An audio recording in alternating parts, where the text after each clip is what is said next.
Welcome to our channel Art of Anmay. હું રાઠોડ અનન્યા. હું રાઠોડ તન્મય. આજે આપણે વિજય કારગિલ દિવસ નામના ટોપિક ઉપર વાત કરીશું. આવો સલામી દઈએ એને જેના અસલી હકદાર છે. આવો સલામી દઈએ એને જે એના અસલી હકદાર છે.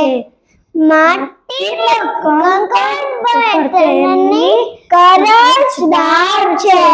માટીના કંકણ ઉપર તેની કરજદાર છે. આ દિવસ ઇતિહાસમાં સુવર્ણ અક્ષરે લખાયો હતો, કારણ કે આ દિવસે ભારત અને પાકિસ્તાન વચ્ચે 8 મે 1999 ના રોજ યુદ્ધ થયું હતું. આ યુદ્ધ કઈ એક દિવસ નહીં પરંતુ 2 મહિના ચાલ્યું હતું, એટલે કે 60 દિવસ ચાલ્યું હતું.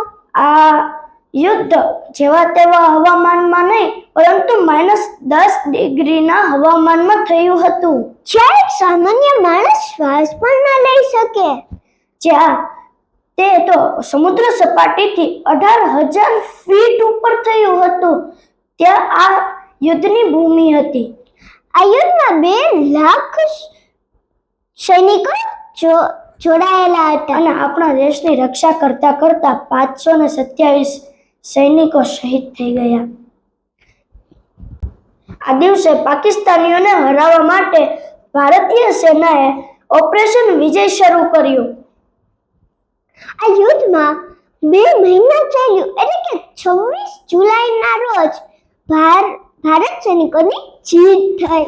આ દિવસે આપણા તત્કાલીન વડાપ્રધાન શ્રી અટલ બિહારી વાજપેયીએ આ દિવસને કારગિલ વિજય દિવસ તરીકે જાહેર કરવામાં આવ્યો. અમર જવાન જ્યોતિના સ્થળે આ દિવસે આપણા વડાપ્રધાન શ્રી આવીને આપણા શહીદ થયેલા સૈનિકોને શ્રદ્ધાંજલિ આપે છે. તો ચાલો આપણે પણ આપણા શહીદ થયેલા સૈનિકોને યાદ કરીએ અને તેમને શ્રદ્ધાંજલિ આપીએ.